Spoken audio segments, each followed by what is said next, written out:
हर हर महादेव, जय शिव शंकर। आज हम लोग जानेंगे कि सावन के महीना में हर साल शंकर भगवान के ऊपर जल क्यों चढ़ाया जाता है। तो इसके पीछे बहुत ही एक पौराणिक कथा प्रचलित है कि आखिर हर साल सावन के महीने में शिवलिंग पर हम लोग जल क्यों चढ़ाते हैं। तो चलिए कथा हम लोग विस्तार से थोड़ा जानेंगे और थोड़ा शुरू से जानेंगे कि आखिर क्यों आवश्यकता पड़ा कि हम लोगों को शिवलिंग पर या भगवान शंकर के ऊपर हम लोग जल चढ़ाते हैं। एक बार की बात है कि ऋषि दुर्वासा जो है भगवान विष्णु के पूजा करके आ रहे थे, तो वहाँ से कैलाश पर्वत जा रहे थे। तो रास्ते में भगवान इंद्र मिलते हैं, तो उनको परिजात पुष्पों की माला भगवान इंद्र को भेंट करते हैं, चढ़ाते हैं, उनको पहनाते हैं, सम्मान देते हैं। तो भगवान इंद्र जो है कुछ समय के बाद वो माला निकाल के अपने ऐरावत हाथी को पहना देते हैं। तो ऐरावत हाथी सुरवा से मलबा को निकाल के पैरवा के तले कूचल देता है। अब ये देख लेते हैं ऋषि दुर्वासा, और ऋषि दुर्वासा तो अति क्रोधित ऋषि होते हैं। वो देख के एकदम अति क्रोध में आ जाते हैं कि भगवान इंद्र को लगता है कि घमंड अभिमान हो गया है, अपने ऐश्वर्य का और वैभव का और धन का घमंड हो गया है। तो ये देखते हुए ऋषि दुर्वासा जो है भगवान इंद्र को श्राप दे देते हैं कि जिस बात का आप इतना अभिमान कर रहे हैं, घमंड दिखा रहे हैं, वो सब आपका नष्ट हो जाएगा, आप श्रीहीन हो जाएंगे। तो ऋषि दुर्वासा का जैसे ही श्राप पड़ता है, स्वर्ग जो है श्रीहीन हो जाता है और स्वर्ग का वैभव, ऐश्वर्य, धन सब लुप्त हो जाता है और सभी देवता जो है शक्तिहीन हो जाते हैं। सभी देवताओं की शक्ति जो होती छीन पड़ जाती है। इसका अवसर देख करके असुर जो थे, तो असुरों के राजा बलि स्वर्ग पर आक्रमण कर देते हैं और स्वर्ग पर आक्रमण करके देवताओं को पराजित कर देते हैं और देवताओं को पराजित करके स्वर्ग पर आधिपत्य जमा लेते हैं। तो देवता लोग जो है मदद मांगने के लिए भगवान विष्णु के पास जाते हैं। तो भगवान विष्णु जो है उनको खोई हुई शक्ति को लौटाने के लिए समुद्र मंथन का सलाह देते हैं कि आप लोग समुद्र मंथन कीजिए, जिससे अमृत निकलेगा तो अमृत पीजिएगा, जिससे आपकी खोई हुई शक्ति वापस चली आएगी, आपका धन संपत्ति सब वापस चला आएगा, यानी कि स्वर्ग का खोया हुआ वैभव, ऐश्वर्य सब लौट आएगा। ये बात को सुन करके देवता लोग समुद्र मंथन के लिए राजी हो जाते हैं। लेकिन समुद्र मंथन के लिए दो पक्षों की आवश्यकता थी।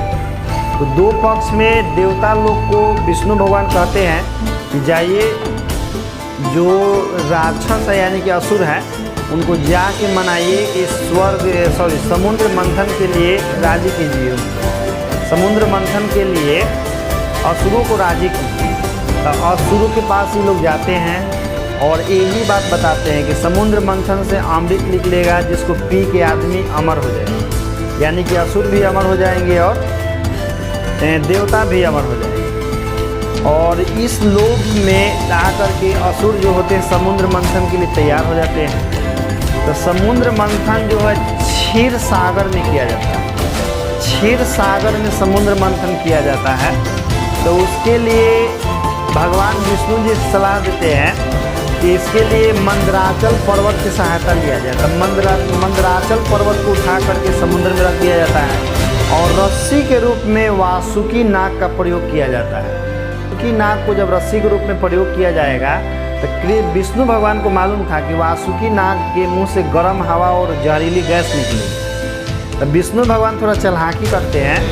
विष्णु भगवान कह देते हैं कि जो वासुकी नाग के सिर तरफ वाला हिस्सा है वो बहुत मजबूत है और जो पूंछ के तरफ वाला हिस्सा है वो कमज़ोर है। तो जो असुर लोग होते हैं वो कहते हैं कि हम सिर वाला हिस्सा पकड़ें, और देवता लोग पूंछ वाला हिस्सा पकड़ लेते हैं। तो मंदराचल पर्वत को समुद्र में रख करके भगवान विष्णु जो है कच्छप अवतार लेते हैं और मंदराचल पर्वत को अपने पीठ पर थामे रहते हैं। जानबे करते हैं कछुआ का, यानी कि जो कच्छप अवतार है भगवान विष्णु का, उसमें तो भगवान जानबे करते हैं कि कछुआ का जो पीठ का जो कवच होता है बहुत ही मजबूत होता है। तो भगवान विष्णु जो है कच्छप अवतार लेते हैं और कच्छप अवतार में भगवान विष्णु जो है वो मंदराचल पर्वत को अपने पीठ पर थामे रहते हैं, और वासुकी नाग का प्रयोग किया जाता है रस्सी के रूप में, और मंदराचल पर्वत को मंथनी के रूप में प्रयोग किया जाता है। देवता लोग पूंछ पकड़ लेते हैं और असुर लोग सिर पकड़ लेते हैं। वासुकी नाग का समुद्र मंथन प्रारंभ होता है। तो कई सालों तक ले समुद्र मंथन करने के बाद समुद्र से सबसे पहले हलाहल विष निकलता है। जैसे ही हलाहल विष निकलता है, देवताओं और असुरों में भगदड़ मच जाता है और त्राहिमाम पूरा सृष्टि में होने लगता है। तो देवता और असुर जो है इस विष के प्रकोप से बचाने के लिए भगवान शंकर का प्रार्थना करते हैं, गुहार लगाते हैं। तो भगवान शंकर जो है आते हैं और उस हलाहल विष को ग्रहण कर जाते हैं। माँ पार्वती जो है आकर के उस विष को भगवान शंकर के कंठ में ही रोक देते हैं, जिससे भगवान शंकर का कंठ जो है नीला पड़ जाता है। तो भगवान ब्रह्मा जो थे वो भगवान शंकर को नीलकंठ की उपाधि देते हैं। इस बात को ध्यान रखिएगा कि भगवान शंकर को नीलकंठ की उपाधि कौन दिए हैं? भगवान ब्रह्मा दिए, जिससे भगवान शंकर का नाम नीलकंठ पड़ जाता है। और लेकिन भगवान शंकर के शरीर का तापमान पूरा बढ़ने लगता है। अचानक मस्तक से और पूरा शरीर, संपूर्ण शरीर का ताप जो है बहुत बढ़ने लगता है। तो देवता और असुर जो हैं भगवान शंकर को शीतलता प्राप्त करने के लिए उनके ऊपर जल चढ़ाते हैं, जल अर्पित करते हैं। और वर्षा के देवता भगवान इंद्र जो है जबरदस्त जल का वर्षा करते हैं भगवान शंकर के ऊपर। इसीलिए देखिएगा हर साल सावन के महीने में खूब बारिश होता है, झमझमा के। तो भगवान शंकर के शरीर के तापमान को कम करने के लिए देवता असुर जो है जल अर्पित करते हैं।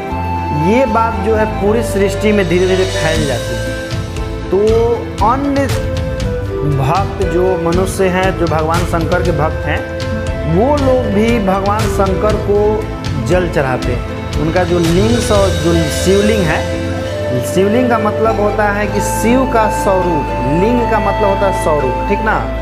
तो शिव का जो शिव भगवान का जो हमारा स्वरूप है, जिसको हम शिवलिंग कहते हैं, उस पर मनुष्य लोग भी जल अर्पित करते हैं। इसीलिए हर साल हम लोग सावन के महीने में शंकर भगवान के ऊपर जल अर्पित करते हैं। यही हमारा कथा है भगवान शंकर के ऊपर हर साल सावन के महीने में चढ़ाने का। और यदि कथा अच्छा लगा होगा तो वीडियो को लाइक ज़रूर कर